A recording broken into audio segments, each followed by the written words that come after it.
Jésus bâtit son Église. Dans Matthieu chapitre 16 verset 18, nous trouvons cette affirmation de Jésus à l'apôtre Pierre, et il dit ceci: je construirai mon Église et les portes du séjour des morts ne l'emporteront pas sur elle. Il y a donc ici une promesse, une affirmation de Jésus qui est même plus qu'une promesse, c'est un engagement de notre Sauveur et de notre Seigneur. Jésus construit son Église, et quand Jésus affirme cela, il ne dit pas peut-être, il ne dit pas non plus si, il ne dit pas non plus je l'espère, mais il affirme avec force et vigueur à l'apôtre Pierre et à ceux qui étaient présents, et aussi à nous également, puisque nous lisons ce texte dans l'évangile de Matthieu: je construirai mon Église. Il n'y a donc aucun doute possible. Jésus l'a dit, l'a affirmé: je construirai mon Église. Et nous constatons, en lisant ce texte, que Jésus n'a pas parlé au conditionnel, mais a parlé au futur. Donc le futur, c'est quelque chose de certain. Le conditionnel, comme son nom l'indique, il y a des conditions: si, peut-être, j'espère. Mais là, non, c'est sûr et certain. Jésus a dit: je construirai mon Église. Rien, ni personne ne peut empêcher Jésus de bâtir son Église. De même que rien ni personne ne peut nous séparer de l'amour de Dieu, de l'amour de Jésus, de l'amour de Christ. Nous sommes sur les mêmes affirmations. Rien, personne ne peut empêcher la construction de l'Église et de nous séparer de l'amour de Jésus. Quand Jésus affirme donc: je construirai mon Église, nous sentons dans cette affirmation comme quelque chose dans le temps qui va se faire continuellement. Jusqu'à son retour, la construction s'est fait, se fait et se fera. Quand l'Église sera enlevée, c'est là que s'arrêtera cette construction. Alors nous le savons, le diable fait des efforts inimaginables et possibles pour empêcher la construction de l'Église. Mais nous voyons que malgré les divisions, les séductions, il y aura toujours, béni soit le Seigneur, des hommes et des femmes fidèles en Jésus, qui sont l'Église de Jésus et qui participent à la croissance de l'Église. La persécution ne peut rien faire. Jésus bâtit son Église. Nous le voyons par exemple dans l'Église persécutée en Chine. Les églises locales, les bâtisses sont détruites, mais ça provoque une dispersion et il y a de plus en plus d'églises de maison et de plus en plus de chrétiens. Il y a donc bien une croissance. Les terrains difficiles, peu importe, Jésus bâtit son Église. Les zones sinistrées, comme les zones comme le bassin minier, avec toutes les fermetures des mines il y a pas mal d'années maintenant, mais Jésus bâtit son Église. La Covid, l'épidémie que nous vivons actuellement, la pandémie même, puisque c'est mondial, eh bien même la Covid ne peut empêcher la construction de l'Église de Jésus. Jésus bâtit son Église. Non, rien, vraiment rien, chers amis, ne peut empêcher Jésus de bâtir son Église. N'est-ce pas là merveilleux? C'est formidable. Une Église donc en croissance. C'est la normalité de l'Église, la croissance. Une construction grandit et s'édifie. Elle ne reste pas sur les plans, sur le papier. On ne s'arrête pas aux fondations. Une construction est faite pour continuer et grandir. Alors, pour l'Église, eh bien, c'est d'abord une croissance qualitative, qu'on appelle aussi, en d'autres termes, la sanctification. Nous savons que nous sommes mis à part pour le Seigneur et nous sommes appelés à grandir avec lui. Donc une croissance personnelle, une croissance aussi collective. L'Église locale, ensemble, on est appelé à grandir avec Jésus. Une croissance dans la connaissance de la parole de Dieu. On ne s'arrête pas au b.a.-ba, mais on va avancer dans la connaissance de la parole de Dieu. On va aussi avancer et croître dans la foi qui s'affermit, qui grandit. On va aussi avancer dans les progrès dans notre marche chrétienne.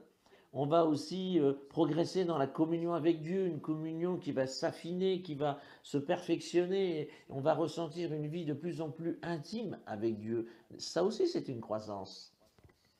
Et puis, il y a aussi la croissance quantitative, qui est tout à fait normale et attendue, qu'on appelle aussi une croissance numérique.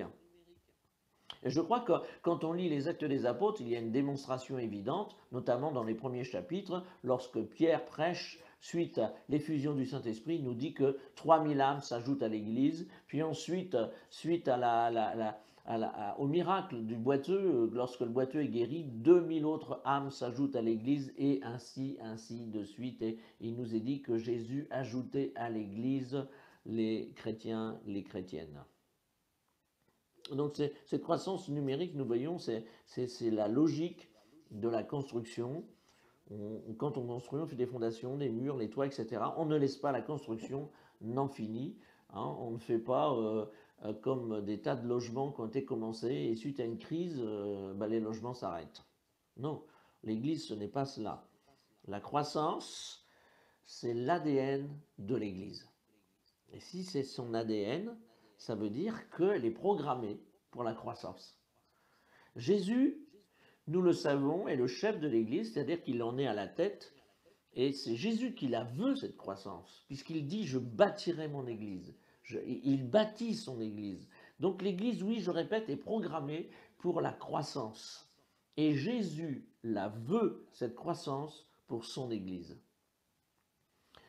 Pasteur, me direz-vous, vous ne croyez pas qu'il y a des exceptions? Oui, certes. Parfois, la croissance n'est pas au rendez-vous, ou elle est lente, notamment dans les terrains dits difficiles. Parfois, c'est même le contraire. On n'est même plus dans la croissance, on est dans une décroissance numérique. Alors, je vais vous citer quelques exemples. Dispersion suite à la persécution, comme l'église de Jérusalem dans les Actes des Apôtres. Alors, c'est vrai que la quantité de chrétiens à Jérusalem a diminué, ils ont été dispersés, mais nous voyons que l'ennemi a fait une œuvre qui l'a trompé, puisque cela a permis la propagation de l'évangile en Samarie et dans d'autres contrées, et bien plus loin encore. Un deuxième exemple, beaucoup plus récent, quoiqu'il y a déjà quelques siècles, la Réforme, les protestants ont été persécutés, dispersés, de nombreuses reprises par la contre-réforme et par l'Inquisition. Et de 20%, eh bien, les protestants sont descendus à aujourd'hui de 2%. Mais il n'y a pas de fatalité, ça c'est sûr. Qu'est-ce qu'il y a encore qui peut faire qu'il y ait une décroissance numérique? Eh bien, par exemple, les divisions et les querelles internes dans les églises locales.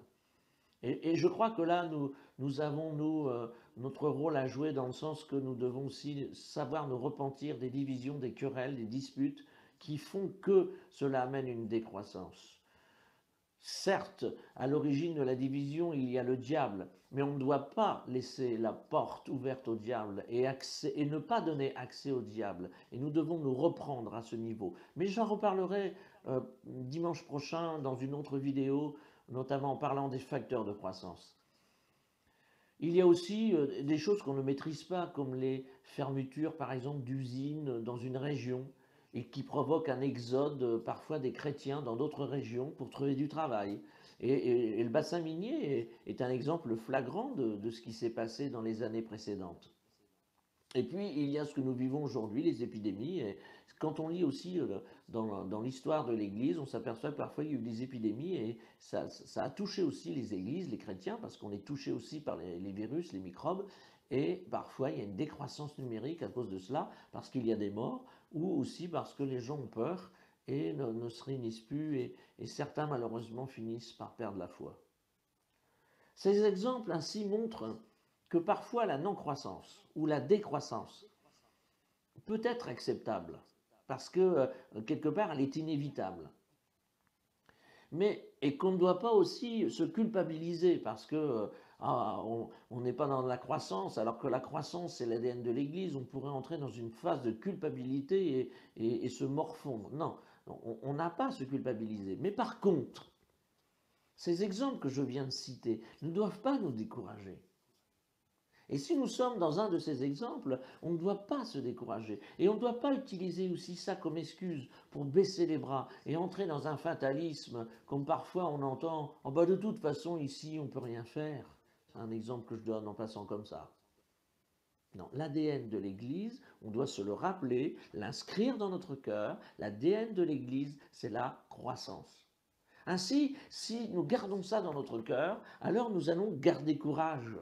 Nous allons rester confiants dans le Seigneur, comme l'apôtre Paul est resté confiant en Jésus, malgré toutes les embûches qu'il a subies, notamment quand il était en prison, et je pense avec Silas, mais nous voyons qu'il n'y a pas de fatalité. Jésus bâtit son Église, et il a bâti une Église dans la ville de Philippe, en commençant à travailler le cœur du geôlier. Vous connaissez l'histoire.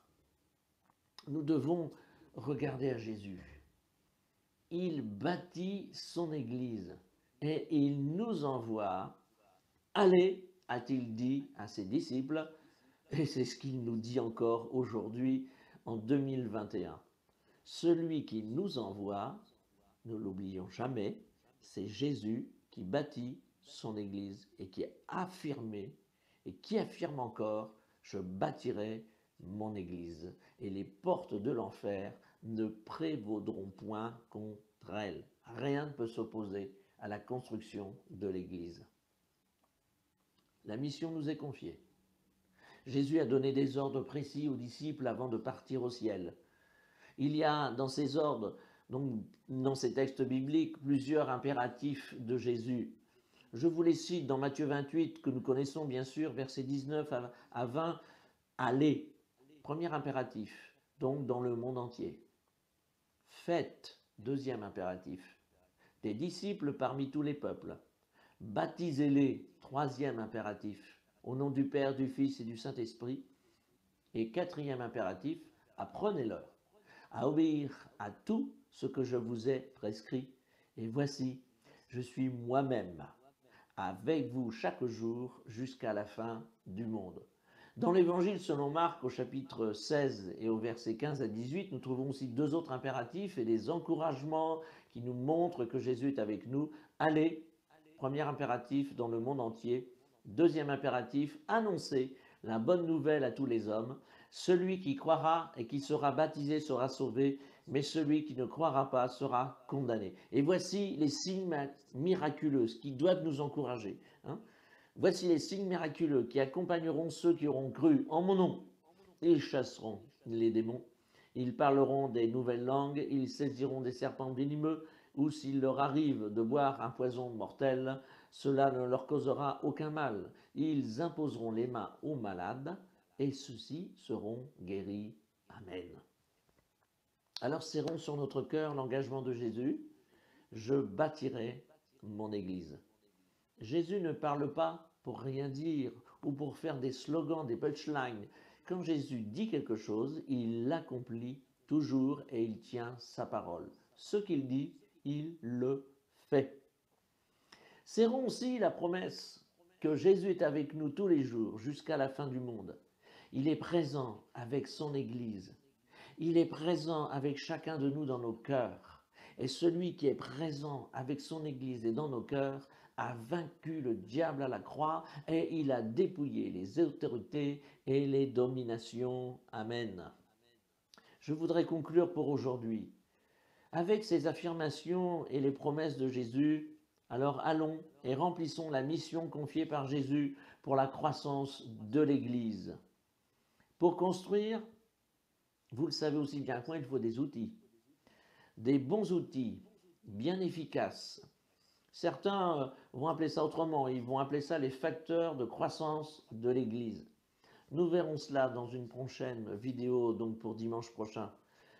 Dieu vous bénisse, Dieu vous accompagne, Dieu vous renouvelle et Dieu aussi vous encourage dans la mission qu'il nous a confiée. On est tous ensemble dans cette mission et on veut ainsi s'encourager les uns les autres, quoi qu'il arrive, quoi qu'il se passe, quelles que soient les circonstances. N'oublions jamais, Jésus bâtit son Église. Amen.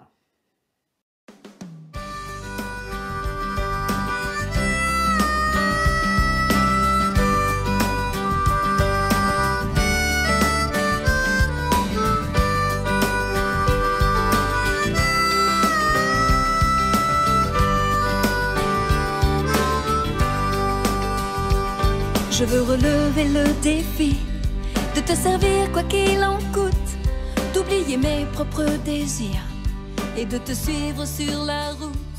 Près de toi je veux m'approcher.